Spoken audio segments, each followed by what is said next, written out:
कर कहता है बेटे से मम्मी कहाँ गई। किसकी मम्मी के लिए पूछ रहा है पता नहीं लगता, अपनी मम्मी के लिए पूछ रहा है, बेटे की मम्मी के लिए पूछ रहा है। तो समय बदल गया महाराज। इसलिए ऐसा महसूस होता है कि जैसे कोई भाई बहन एक दूसरे से बात कर रहा हो ना, पता ही नहीं लग पा रहा है कि वो अपनी मम्मी के लिए पूछता है कि बेटे बेटी की मम्मी के लिए पूछता है। बोलो वृंदावन बिहारी लाल की जय हो। पर उसमें ये नहीं है कि पत्थरों से पूछता है। ये माता बहनें भी कह देती हैं कि बेटा पापा नहीं आए अभी तक, तो ये भी ऐसे ही बात करने लग गई। कलयुग ने प्रभाव दिखा दिया महाराज। चित्रलेखा के सामने जैसे ही अनिरुद्ध का, उषा के सामने जैसे ही चित्रलेखा ने अनिरुद्ध का चित्र बनाया, घूंघट निकाल के बैठ गई और कह दिया कि यही मेरे स्वप्न के राजकुमार हैं। चित्रलेखा मायावी थी। उसने अनिरुद्ध को रात्रि में द्वारिका से उठाया और उषा के महल में लाकर शयन करवा दिया। जब अनिरुद्ध की निद्रा खुलने के बाद में दोनों में वार्ता हुई, दोनों में प्रेम संबंध हुआ। कई दिनों तक रहने के बाद में जो बड़ी बूढ़ी वहां की थी, उन्होंने अपर पुरुष की जब आवाज सुनी, बाणासुर को सूचना भिजवा दिए। बाणासुर ने अपने सैनिकों को आदेश दिया कि जाओ उसको लाकर बंदी बना दो। जब बाणासुर की जेल में अनिरुद्ध बंद है तो नारद जी महाराज बीणा बजाते बजाते कन्हैया के पास पहुंच गए। कैसे कि श्रीमन नारायण नारायण नारायण श्रीमन नारायण नारायण नारायण नारायण नारायण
कन्हैया से कहने लगे कि कन्हैया प्रभु, आपको अपने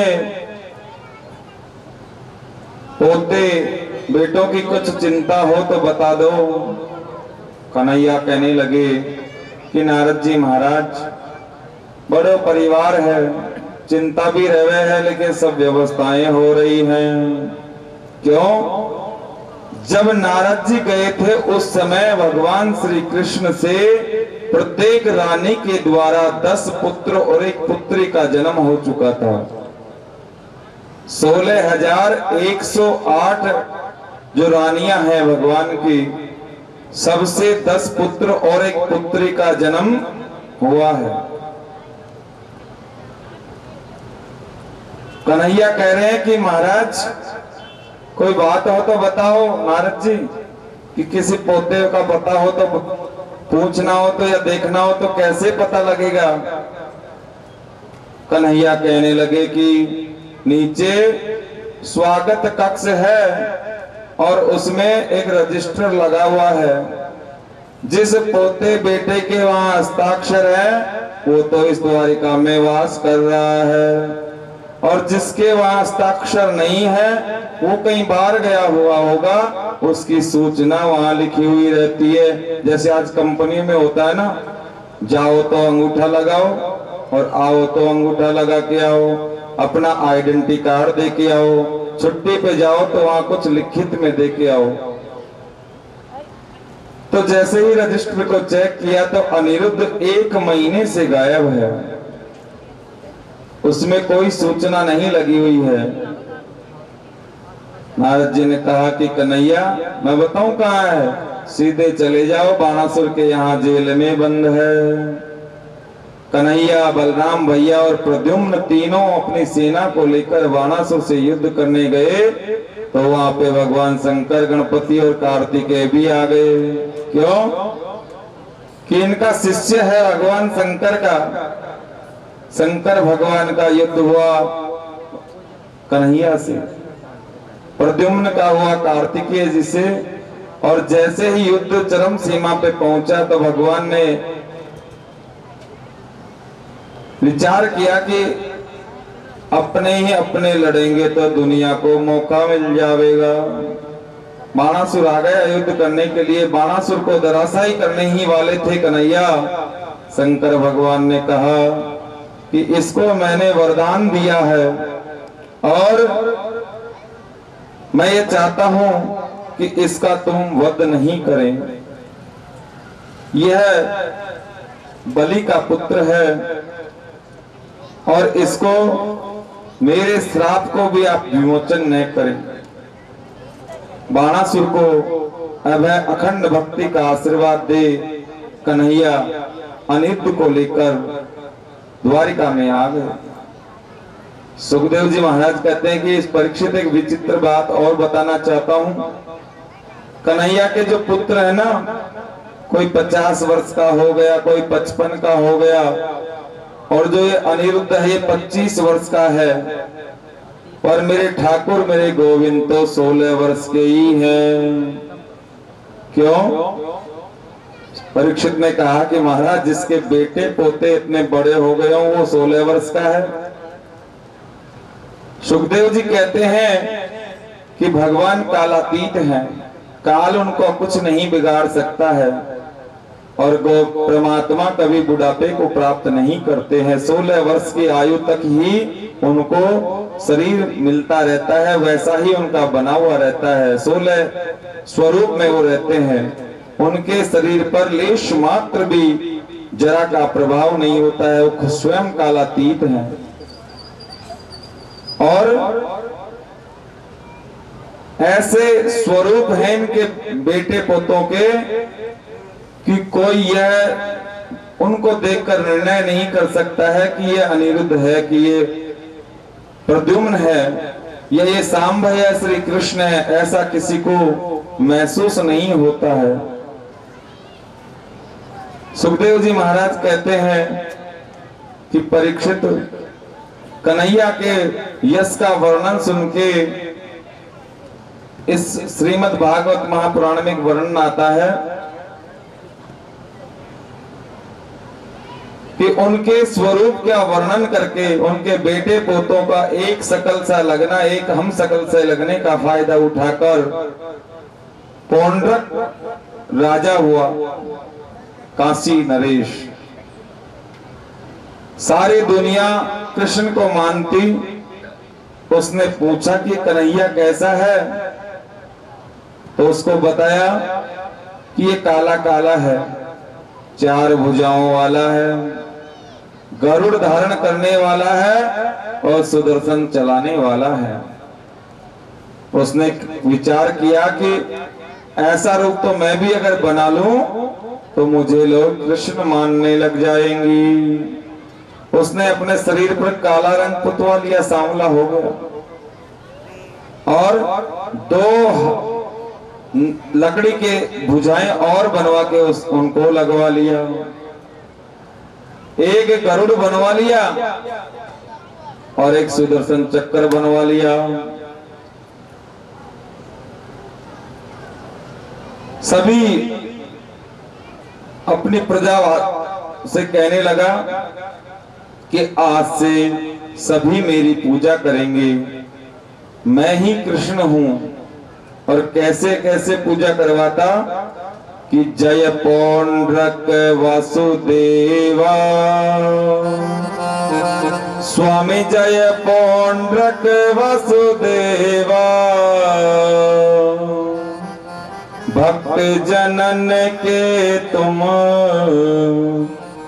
प्राणन हर लेवा, ओम जय पौंड्रक वासुदेवा। ऐसी ऐसी पूजाएं करवाने लग गया। कन्हैया को जब सूचना मिली कि मेरे रूप का और मेरे नाम का कोई फायदा उठा रहा है, तो कन्हैया वहां पहुंच गए और जाकर कहने लगे कि भैया इस रूप को त्याग दो, नहीं तो तुम्हारो भी उद्धार हो जाएगा। उस नकली कृष्ण पौंड्रक ने कहा कि तुमको पता नहीं है, मैं कृष्ण हूं और मैं ही सबको आधार हूं। जैसे तैसे करके कन्हैया उनकी बातें सुनते गए, और जब नहीं माना तो अपने सुदर्शन चक्र को आदेश दिया कि जाओ और इस नकली कृष्ण की जो छलपूर्ण छवि है उसका उद्धार कर दो। आज कन्हैया ने इस पौंड्रक का उद्धार कर दिया। सुखदेव जी महाराज कहते हैं, परीक्षित, उस प्रभु का मन से कोई चिंतन करता है तो गोविंद सबको अपने चरणों में प्रीति दे देते हैं। नेवाद्भुतम त्वयि विभो किल लोकनाथे, मैत्री जनेषु सकलेषु दमाखलगानः।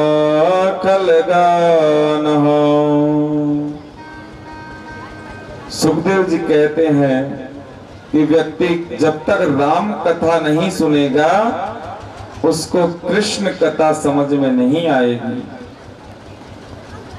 क्यों?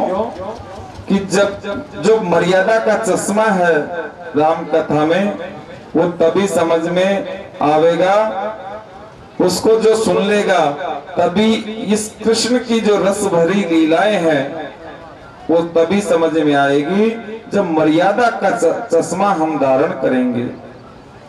और राम अवतार मर्यादा का चश्मा है कलियुगी जीव के लिए।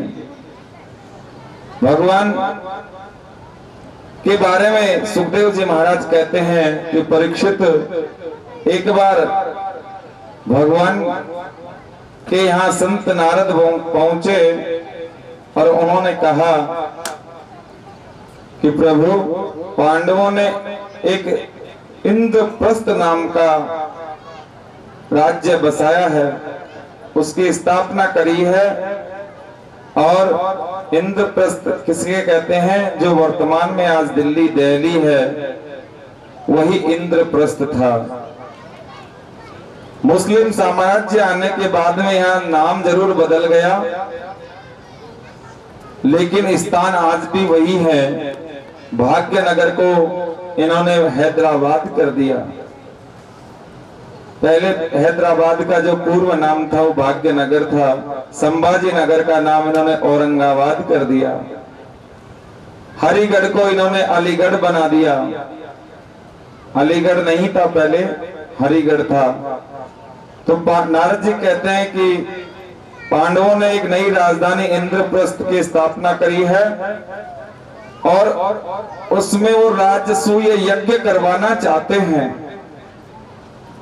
आप वहां पधारिए। भगवान ने कहा कि पांडवों से कहना कि मैं यज्ञ में अवश्य आऊंगा। उन्होंने विदा कर दिया संत नारद को।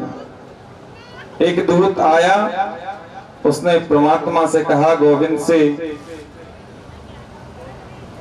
कि प्रभु मगध के राजा है जरासंध, उसने 20,000 राजाओं को बंदी बना रखा है और वो उनके नर बलि देना चाहता है। आप उन पे कृपा बरसाइए और उस कैद से मुक्त कर दीजिए। ठाकुर ने कहा गोविंद ने कि उन राजाओं को आश्वस्त कर देना कि जल्दी ही उनको उस कैद से मुक्त कर दिया जाएगा। युद्धम नवदेही राजेंद्र, कि कैसा युद्ध करूं मैं उस राजा से, पर मैं उन राजाओं को उसके कैद से मुक्त करवा दूंगा। भगवान इंद्रप्रस्थ में पहुंचे कन्हैया और जाकर कहने लगे कि भैया राजसूय यज्ञ वो करता है जो इस भूमि के सभी राजाओं से सहमति मिल जावे कि राजसूय यज्ञ कर लो, तब राजसूय यज्ञ होता है। युधिष्ठिर जी महाराज कहने लगे कि मैंने सभी राजाओं से सहमति ले ली है, पर जो ये मगध का राजा है ना जरासंध, इसने कुछ राजाओं को बंदी बना रखा है कन्हैया, उनसे मिलना नहीं हुआ। कन्हैया कहने लगे कि ठीक है, भीमसेन और अर्जुन को मेरे साथ भेजो, मैं जल्दी ही उनसे भी सहमति लेकर आ जाऊंगा। क्यों कि जरासंध का वध भीमसेन के हाथों ही लिखा हुआ था, नहीं तो कन्हैया तो पहले ही उसका उद्धार कर देते। तीनों ब्राह्मण का रूप बनाकर जरासंध के यहाँ पहुंचे और जाकर उसके यहाँ भिक्षा मांगने लगे। तो जरासंध ने कहा कि महाराज कौन हो? उन्होंने कहा कि हम ब्राह्मण हैं और भिक्षा के लिए आए हैं, पर आप जैसे राजा से तो कुछ मांग लेवे, उसमें हर्ष भी नहीं है। क्यों कि आप तो महान दानी हो, आप तो बड़े यज्ञ करते हो। अब जरासंध ने विचार किया कि भैया ब्राह्मणों के तो वचन ही अच्छे होते हैं। उसने कहा कि महाराज पहले तो मैं ब्राह्मणों पे विश्वास नहीं करता था, पर वो है ना वो माखन चोर, उसने मेरे को 17 बार परास्त कर दिया। पर इन ब्राह्मण आप जैसे ब्राह्मण देवताओं की कृपा से ही 18वीं बार तो ऐसा प्रभाव बना कि वो मेरे डर से रण छोड़कर ही भाग गया। गोविंद कह रहे हैं कि अर्जुन देखो इस भले मानस की बात, 17 बार जो पराजित हुआ है ना उसकी गाथा गान नहीं कह रहा है, और एक बार में रण छोड़कर उन ब्राह्मणों की लाज की खातिर मैदान छोड़ के भाग गया, उसको बार बार गिना रहा है। सुखदेव जी कहते हैं परीक्षित कलयुग में भी यही प्रभाव है। जब कोई बात होवे ना 2 मिनट बाद में तो आप बैठे बैठे इंडोन सिटी बांधे कोई अलवर सुन लो कि राजवास में आज ये बात हो गई, और ऐसे ऐसे तरीके से पहुंचती है कि पता ही नहीं लगता है। और ये और होता है कि किसी को कहना मत कि मैंने तुमसे कहा है, बहुत जटिल तरीके से पहुंचा दी जाती है बातें। जब यह बात जरासंध कह रहा है तो भगवान को हंसी आ गई। क्यों कि उनकी तो मंद मंद जो मुस्कान है ना वो सबको रिझाने वाली है। जरासंध ने कहा कि शायद मैंने आपको कहीं देखा है। कन्हैया से कह रहे हैं कि शायद मैंने आपको कहीं देखा है। कन्हैया कहने लगे कि भैया हम तो भिक्षा मांगकर अपना काम चलाते हैं और मुस्कान से पहचान बन जाती है इंसान की। कन्हैया कभी भी चिंता में नहीं रहे हैं। जब परिचय हो ही गया, जरासंध पहचान गया, तो कन्हैया ने कहा कि ये जो मेरे बगल में खड़ा है ना, उसका परिचय भी कराऊंगा, इसका भी कराऊंगा, मेरा भी कराऊंगा। लेकिन राजन, अगर तुम पहले हमको कुछ देवे तो मैं परिचय करा सकता हूं। युद्धम न देहि राजेन्द्रम द्वंद्वसो यदि मन्यसे युद्धार्थिनो वयं प्राप्ता राजन्याम नानकांक्षिणम्। कि हे राजन, हमको अगर देना है तो द्वंद्व युद्ध दे दीजिए। मल्ल युद्ध जिसको कहते हैं, एक दूसरे से कुश्ती लड़ना, द्वंद्व कहते हैं एक दूसरे से बिना हथियार के लड़ना, दे दो। तो युद्ध का नाम सुनकर जरासंध ने विचार किया कि यह युद्ध मांगने वाला कोई साधारण पुरुष नहीं हो सकता है।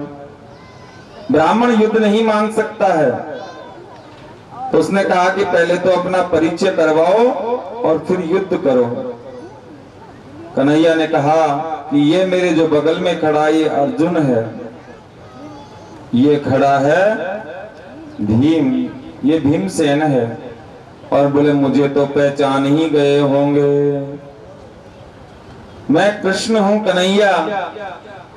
जरासंध ने कहा कि भैया युद्ध बराबरी वालों से किया जाता है और तेरे से तो युद्ध वैसे ही नहीं करूंगा, तू तो पहले ही मैदान छोड़ के भाग गया है। सुखदेव जी कहते हैं परीक्षित, ये सब परमात्मा की योग माया है। क्यों कि जरासंध का वध भीमसेन के हाथों होना है, इसीलिए वो कह रहा है कि तेरे से युद्ध नहीं करूंगा, तू तो पहले से ही मैदान छोड़ के भाग चुका है। और अर्जुन की तरफ इशारा करके कह रहे हैं कि युद्ध बराबर के योद्धाओं में होता है, ये तो दुबला पतला है। भीमसेन की तरफ इशारा करके कह रहे हैं कि यह मेरे बराबर का योद्धा युद्ध करने लायक है। तो भीमसेन फूल के और कुप्पो हो गयो और विचार करने लगा कि देखो तीनों में मेरा चयन किया है इस जरासंध ने। कन्हैया कहने लगे कि भीम ठहर जा, जब युद्ध करेगा ना तो सब कुछ याद आ जाएगा। क्यों कि जरासंध भी कोई छोटा मोटा योद्धा नहीं था, बलशाली था। युद्ध प्रारंभ हुआ और युद्ध में नियम था कि संध्या होते ही युद्ध बंद होके मित्रतापूर्ण आप निवास करें।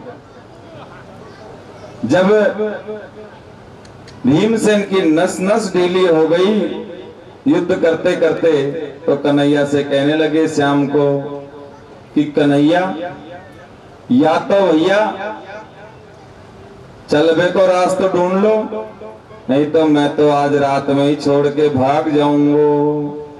और मुझे अब युद्ध नहीं करना है, तुम तो सारा दिन खाओ और आराम करो।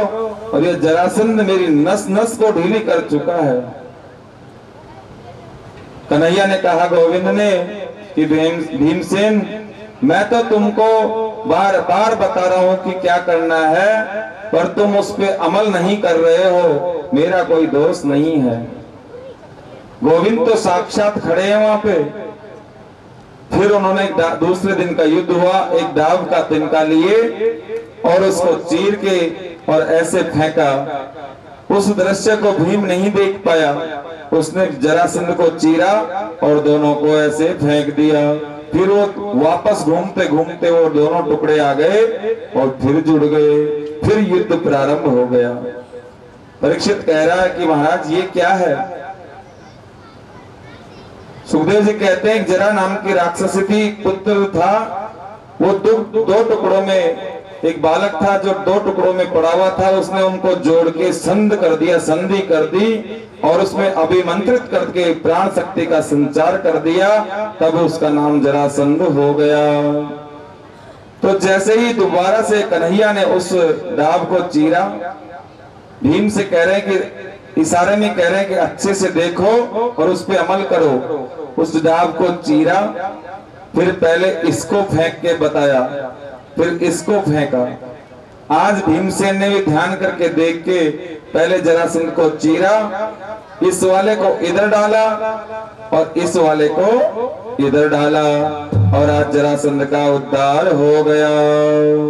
बोले बाल कृष्ण लाल की। जरासंध का उद्धार करके सभी राजाओं को भगवान वहां से मुक्त करके आ गए। राजसूय यज्ञ का शुभारंभ होने वाला है। सभी वहां बैठे हुए हैं, शिशुपाल भी बैठा हुआ है, सहदेव खड़े हुए हैं। किसी ने कहा कि भैया यज्ञ को शुभारंभ करने से पहले किसकी पूजा करें? सहदेव ने कहा कि कन्हैया की पूजा करो, इसने हमारी जगह जगह रक्षा करी है। शिशुपाल कहने लग गया कि क्या किया है इसने जो इसकी अग्र पूजा करें?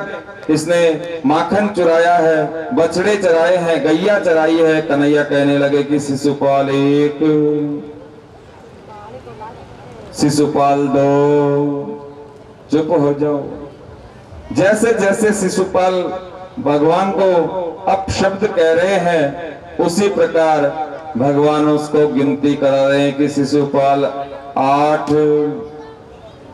फिर वो नहीं माना, अपशब्द बोले जा रहा है। कन्हैया कह रहे हैं कि शिशुपाल 60। अब चुप हो जाओ। शिशुपाल बार बार अपशब्दों का वहां कन्हैया को प्रयोग कर रहा है। कन्हैया कहने लगे कि 95, 98, नहीं मान रहा है। यहां कन्हैया गिनती क्यों कर रहे हैं? शिशुपाल इन्हीं की बुआ का लड़का है। जब इसके जन्म हुआ तो इसके 3 नेत्र थे शिशुपाल के। आकाशवाणी हो गई कि जिस किसी की भी गोद में जाते ही ये नेत्र गायब हो जाएगा, उसी के हाथों से इसका वध होगा। अब तो जो भी कोई आवे तो इनको उनकी गोद में थमावे कि शिशु पालिया, शिशु पालिया, बस यही कहे सबसे, शिशु पालिया, शिशु पालिया। तो उसी दिन से इनका नाम हो गया शिशुपाल। पर वो नेत्र बंद नहीं हुआ। जब कन्हैया कुर्ता टोपी लेके पहुंचे और इनकी गोद में दिए और कहा कि शिशु पालिया, उसी समय वो नेत्र गायब हो गया। तो इनके चरणों में इनके परिवार वाले सभी बैठ गए और कहने लगे कि कन्हैया इसको मारना नहीं है, कन्हैया इसको मारना नहीं है। तो भगवान गोविंद कहते हैं कि बुआ जी, मैं ये गारंटी तो नहीं दूंगा कि इसको नहीं मारूंगा, पर इसके 100 अपराध मैं क्षमा कर दूंगा। लेकिन जिस दिन ये 100 अपराध पूरे कर देगा, फिर मेरे बस में कुछ नहीं रहेगा। फिर तो मामलो ठिकाने ही लग के छूटेगो। इसीलिए आज कन्हैया गिन रहे हैं कि शिशुपाल 98। जो ही वो क्रोध हमें आकर कह रहा है, अरे क्या किया है तू, रणछोड़ है जो तेरी पहली पूजा हो गए। शिशुपाल बंद हो जा 99। फिर जैसे ही 100 पूरे हुए तो कन्हैया कहने लगे कि अब चुप हो जा। फिर जैसे ही उसने अपशब्द कहा, कन्हैया ने अपने सुदर्शन चक्र को आदेश दिया और जाकर उसको अपने चरणों में विलीन कर लिया। बोले सच्चे दरबार की। सुखदेव जी कहते हैं कि इनके एक मित्र हैं दंतवक्र, वो आ गए कन्हैया से अपने मित्र का बदला लेने के लिए। आज कन्हैया ने दंतवक्र का भी उद्धार कर दिया और ये दंतवक्र और शिशुपाल जय और विजय का तीसरा जो राक्षस योनि का श्राप लगा हुआ था वो तीसरा जन्म है। पहला तो इनका वहाँ हिरण्याक्ष और हिरण्यकश्यप हुआ, दूसरा रावण और कुंभकर्ण हुआ और तीसरा शिशुपाल और दंतवक्र हो गया। आज इनको भी शरणागति प्रदान कर दी। बोले वृंदावन बिहारी लाल की। यज्ञ की तैयारियां हो गई। यज्ञ में भोजन का भंडार का जो मालिक बनाया वो भीम को बनाया। जो ज्यादा खावे उसको कोठारी बना देना चाहिए। जो अपने आप ही कोठार बनावे उसको संचार होतो रहे। परिवेश ने द्रुपद जाम और भोजन परोसने की जो व्यवस्था थी वो द्रौपदी को दे दी। क्यों कि द्रौपदी का दूसरा नाम है पांचाली। पांचाल पंजाब प्रांत में था उस समय और पंजाब में भोजन खिलाने की जो परंपरा है ना महाराज, बड़ी सुंदर और अच्छी है। ठोक ठोक के खिलाते हैं, भले ही बाद में चल नहीं पावे। और जब आपका काम पूरा हो जावे पेट का तो पंजाब और हरियाणा में एक मट्ठा का गिलास और दे दिया जाता है जिसमें पूरी 1 लीटर छाछ आती है कि इसको पियो और प्रभु के गुण गाओ। और गुजरात में आजकल भक्ति देवी ने जोर कर रखा है, पंजाब में कर रखा है। जब वहां कथा होती है तो ये नहीं कहना पड़ता कि ताली बजाओ, यही कहना पड़ता है। वहां तो अब इतनी ताली बजाते हैं कथा सुनते हुए और इतना नृत्य करते हैं कि हम ये कहते हैं कि अब बैठ जाओ, बहुत हो गया। बोलो वृंदावन बिहारी लाल की जय हो। सभी आगंतुक को कन्हैया के पैर धो रहे हैं। दुर्योधन भी उस सभा में आ गया। सुखदेव जी कहते हैं कि जैसे उस महल की एक विशेषता थी कि जहां थल दिखाई दिया वहां तो थल है नहीं, जल भरा हुआ है। और जहां जल दिखाई दे रहा है वहां पे जल नहीं है, थल है। स्थल दिखाई देगा। तो जैसे ही दुर्योधन जाने लगा उठकर सभा में से तो उसको ऐसा आभास हो गया कि सामने जल है। उसने अपने वस्त्रों को ऊंचा कर लिया। द्रौपदी ऊपर बैठी हुई थी झरोखे में, कहने लगी कि अंधों की तो अंधे ही औलाद हुआ करे हैं। और इसी बात को गांठ में बांध लिया दुर्योधन ने और इसी बात की वजह से ये महाभारत का युद्ध हुआ है। महाभारत भी स्त्री के लिए हुआ है और राम और रावण का युद्ध भी स्त्री के लिए ही हुआ है। इस बात को गांठ में बांधकर वो वहां से चले गए। जब युद्ध की घोषणा हो गई तो भगवान शांति दूत बनकर पहुंच गए और सभी को समझा रहे हैं कि युद्ध का मतलब तुम नहीं समझते हो। तुम तो इनको 5 गांव दे दो ताकि मैं पांडवों को समझा दूंगा, मात्र 5 गांव दे दो तुम तो। दुर्योधन ने कह दिया कि बिना युद्ध के तो जितनी भूमि पे सुई की नोक टिके ना उतनी भी नहीं मिलेगी। कन्हैया कह रहे हैं और भीमसेन भी कह दिए कि अब तो युद्ध करके ही राज्य लेंगे, जो होगा सो देखा जाएगा। कन्हैया ने कहा कि देख लो, विचार कर लो, एक तरफ तो मैं रहूंगा और एक तरफ मेरी जो अक्षौहिणी चतुरंगिनी सेना है वो रहेगी, पर मैं जिधर रहूंगा उधर अस्त्र और शस्त्र धारण नहीं करूंगा। दुर्योधन ने सेना मांग ली और अर्जुन ने कृष्ण मांग लिया कि कन्हैया सेना तो है पर सारथी नहीं है, हमको सारथी की आवश्यकता है। इस कर्म भूमि में जो हमारा ये रथ है ना, इसको चलाने के लिए आप जैसे सारथी की आवश्यकता है। और कन्हैया उनके संग हो लिए। कन्हैया को लेने का कारण क्या है कि ये नौका स्वरूप जो हमको मिली है ना, शरीर रूपी जो नाव है, इसको चलाने के लिए एक अच्छे नाविक की आवश्यकता है। कन्हैया का आश्रय लेकर पांडवों को विजय श्री प्राप्त हो गई। सुखदेव जी कहते हैं कि परीक्षित इतना करके गोविंद गोलोक धाम को सिरार गए, और तुम्हें श्राप जो मिला है वो एक ऋषि के गले में मरा हुआ सर्प डालने की वजह से मिला है। 7 दिन तक तुमको मरने का श्राप मिला है, और 7 दिन मैं तुम्हें कथा सुनाने आया हूं। सुखदेव जी महाराज परीक्षित से कह रहे हैं कि परीक्षित, उस गोविंद के चरणों में मन रूपी डोर ऐसी बंध जावे कि हम कहीं पे भी जावे, किसी भी अवस्था में रहे, पर उस परमात्मा से हमारा संबंध नहीं टूटना चाहिए। एक चौबे जी नाम के थे मथुरा में, शाम को चकाचक भांग पी लिए और नाव में सवार हो गए, और सारी रात नाव को घुमाते रहे। सुबह लोगों ने जब उनको नाव घुमाते हुए देखा तो भीड़ को देखकर पूछा कि भैया हम कहाँ आ गए।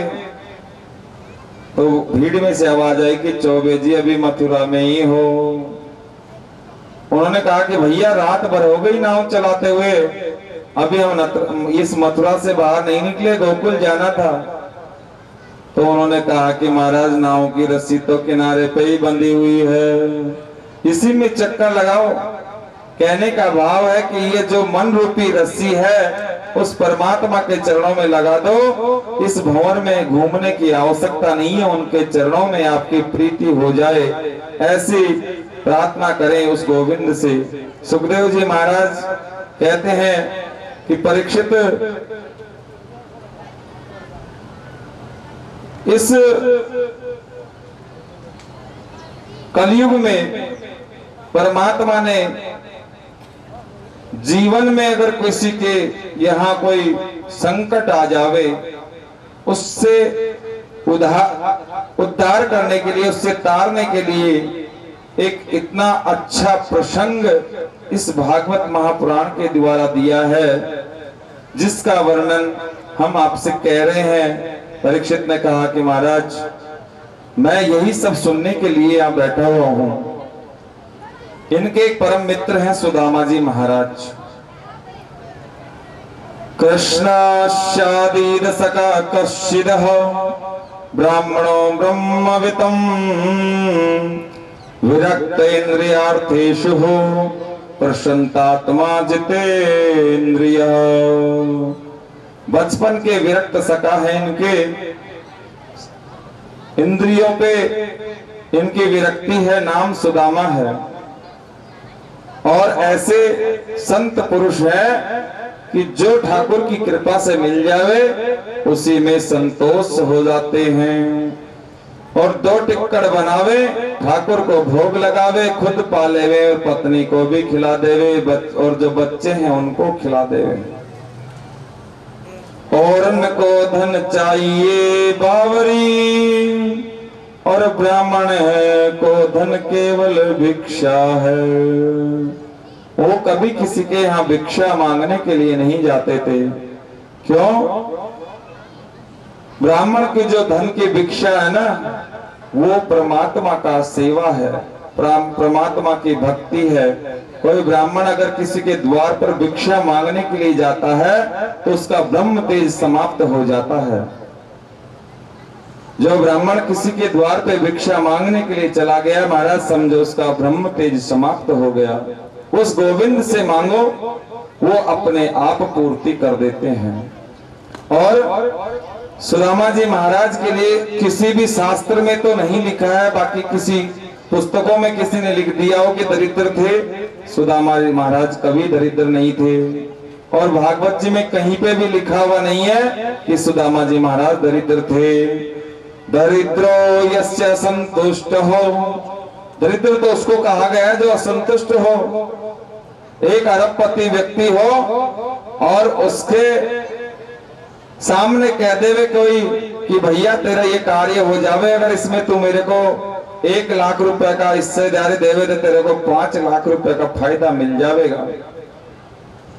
वो संतोषी नहीं है, 5 लाख के चक्कर में 1 लाख रुपए लगाएगा वो व्यापार में, उसको कहा गया है दरिद्र। बाकी भागवत जी में सुदामा जी के लिए स्पष्ट लिखा हुआ है कि दरिद्रो यस्यो असंतुष्टो, जो दरिद्र कहलाता है, जो असंतुष्ट हो। ठाकुर जी की कृपा से सुदामा जी महाराज संतुष्ट थे, उनके लिए यहाँ दरिद्र नहीं लिखा हुआ है। हाँ, उनके यहाँ गोविंद की कृपा इतनी थी कि जितना उसमें मिल जाता था उसी में वो संतुष्ट हो जाते थे।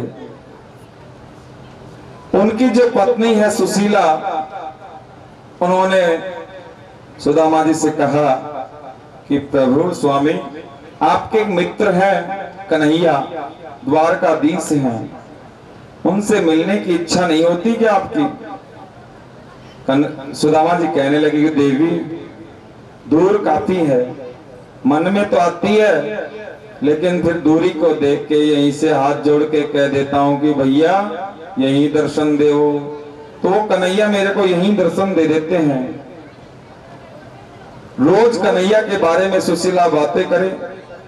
एक दिन कन्हैया से कहने लगी कि आप चले जाओ और उनसे मिल के आ जाओ। जब बार बार कहने लगी तो सुदामा जी ने विचार किया कि भैया बचपन में ही मिले थे, चलो इसी बहाने घूमते फिरते मिल ही आवे। सुशीला ने 5 मुट्ठी चावल का एक पोटली लाकर उनको दिया। सुदामा जी महाराज जय श्री कृष्ण, जय श्री कृष्ण, जय श्री कृष्ण कहते हुए द्वारिकापुरी की ओर चले तो रास्ता भटक गए, काशी में पहुंच गए। काशी से पुष्कर आ गए और पूछते पूछते द्वारिका की ओर प्रस्थान कर रहे। 3 महीने लग गए उनको चलते चलते, पर द्वारिका नहीं पहुंचे। एक नदी आ गई रास्ते में और कहने लगे कि भैया मेरे तो अंग अंग फूल गए कन्हैया, अब चलने की बस की नहीं है। ओ गाते चले मन कृष्ण रामा, श्याम सुंदर से मिलने सुदामा, गाते चले मन में हरे कृष्ण रामा, गाते चले मन में हरे कृष्ण रामा, गाते चले मन में हरे कृष्ण रामा।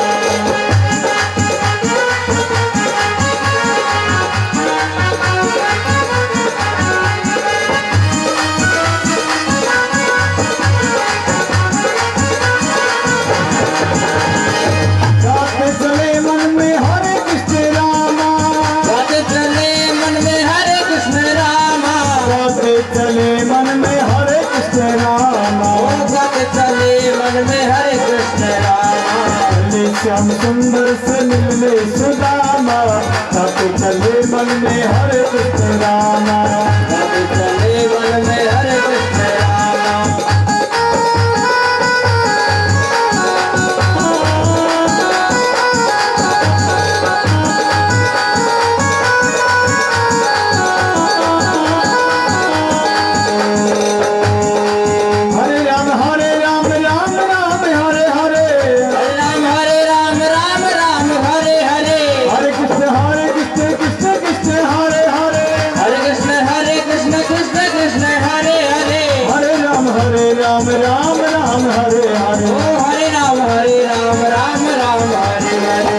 श्याम सुंदर से मिले सुदामा, गाते चले मन में हरे कृष्ण रामा, गाते चले मन में हरे कृष्ण रामा।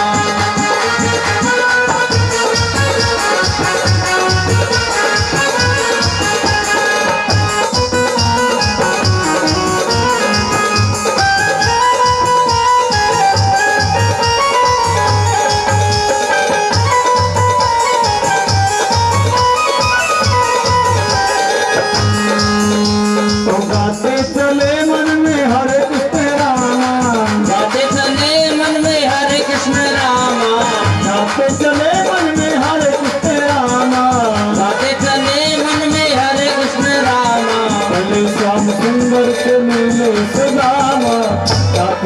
मन में हरे कृष्ण रामा, गाते चले मन में हरे कृष्ण रामा।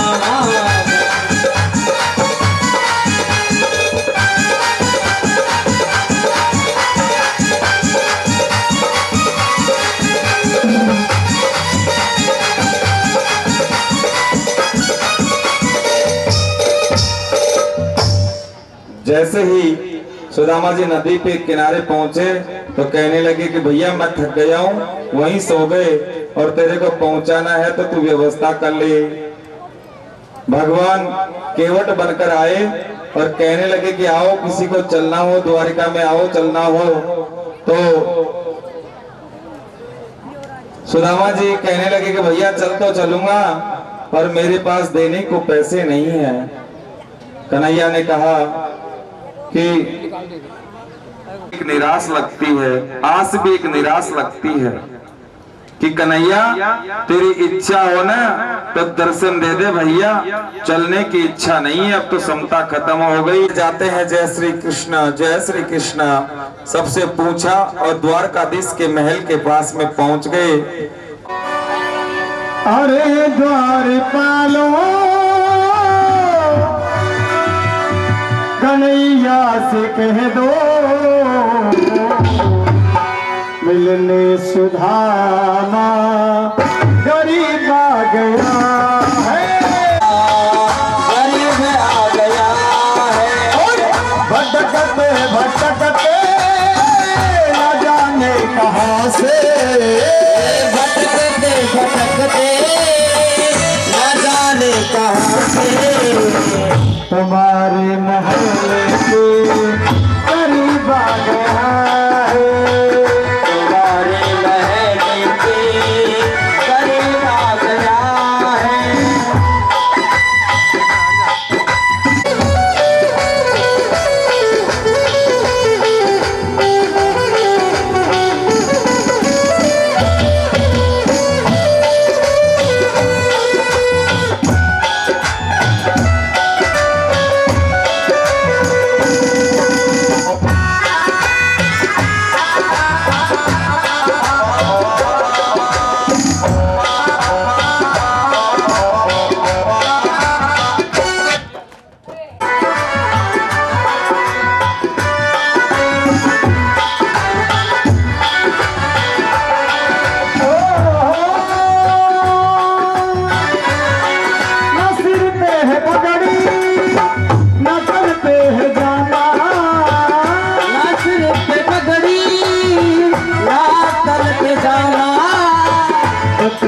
कन्हैया तो नाम है सुदामा, बता दो कन्हैया है सुदामा।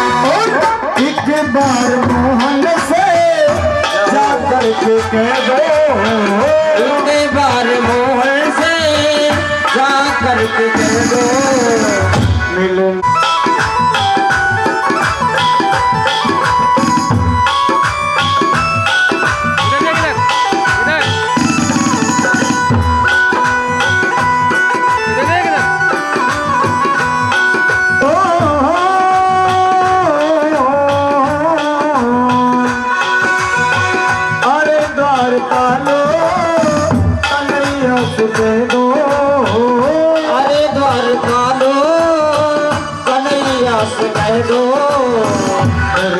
सुधामा गरीब आ गया है, सुधामा गरीब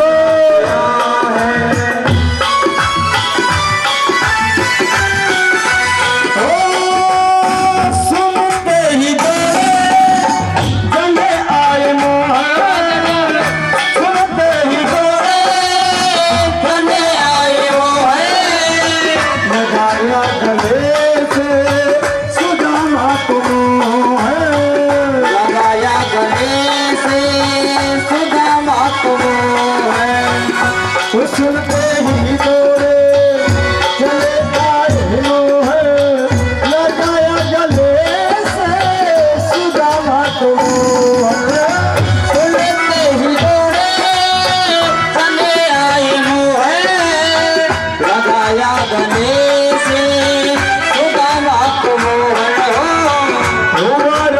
रुक्मणी को बनाई अचंबा, रुक्मणी को बनाई अचंबा, मेहमान के ऐसा अजीबा गया है, मेहमान कैसा अजीबा गया है।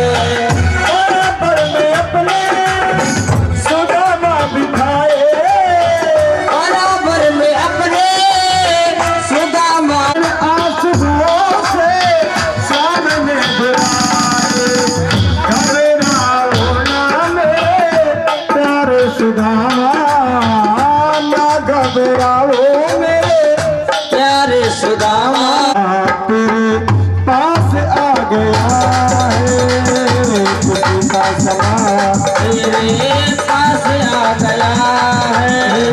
अरे प्यार पालो कन्हैया से कह दो, अरे द्वार पालो कन्हैया से कह दो, करते सुदामा करीब आ गया है, करते सुदामा करीब आ गया है, करते सुदामा करीब आ गया है। उदासा नहीं कि नहीं सामा, द्वार खड़ो ब्रज दुर्बलेक। जैसे ही सुदामा की दशा को दीनदयाल ने देखा तो करुणा निधि करुणा करके रोए। करुणा में जो भगवान है करुणा निधि कर रोने लग गए। जैसे ही वहां के सेवकों ने लाकर जल परात रखा तो उसको कन्हैया छू भी नहीं पाए और इतना रोए कि उनके नेत्रों से जो जल बह रहा है ना उससे सुदामा जी महाराज के पैर धुल गए हैं और अपने दुपट्टे से पैरों को साफ कर रहे हैं। फिर उनको वस्त्र इत्यादि पहनवाए और 2 थालियों में भोजन आ गया। कन्हैया सुदामा जी से कह रहे हैं कि क्यों भैया इतने दिन से कहाँ रहे हो। सुदामा जी महाराज कह रहे हैं कि कन्हैया मैं तो अपनी नगरी में रहूं, अपनी गुरु शिक्षा मिलने के बाद में भैया मैं तो शादी ब्याह कुछ करना नहीं चाहो, अपने नगरी में रहूं। और तुम बताओ तुम तो बढ़िया हो। कन्हैया कहने लगे कि हम तो बढ़िया हैं।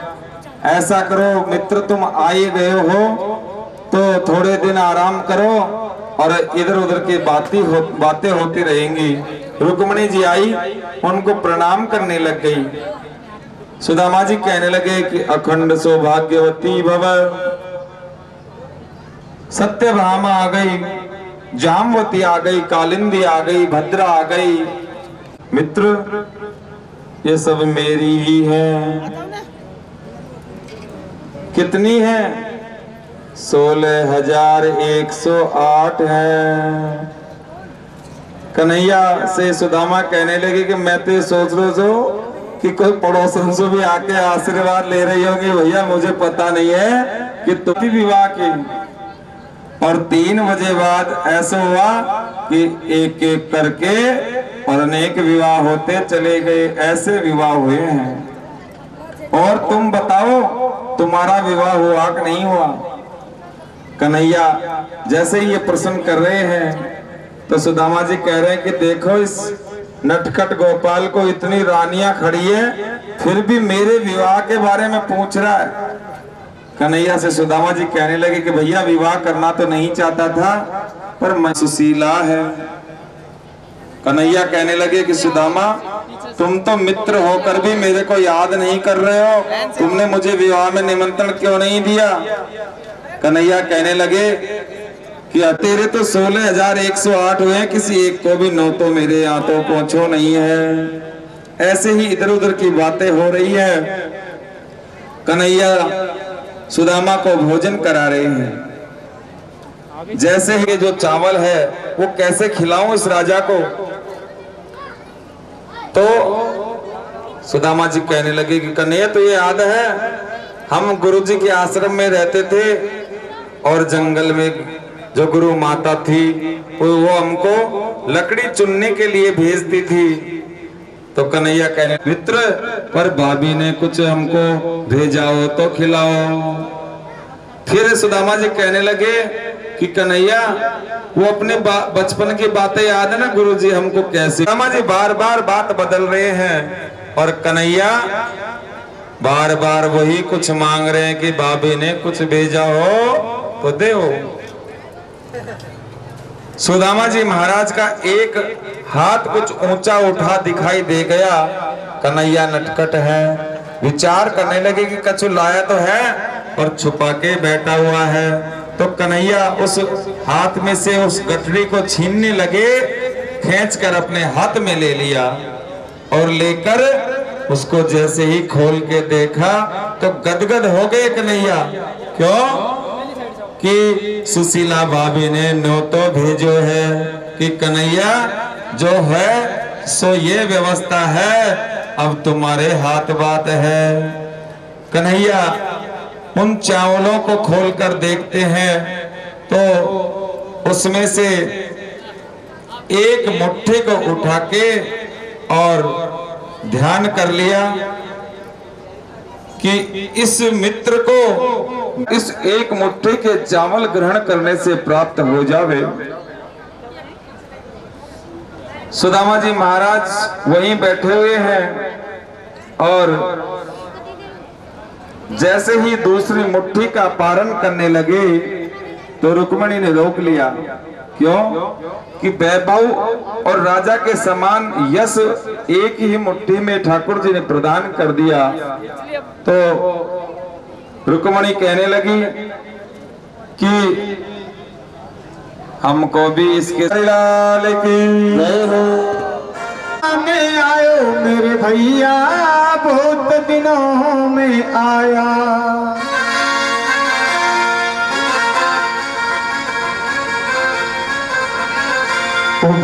कर दिनों में आया, बता मेरे यार सुदामा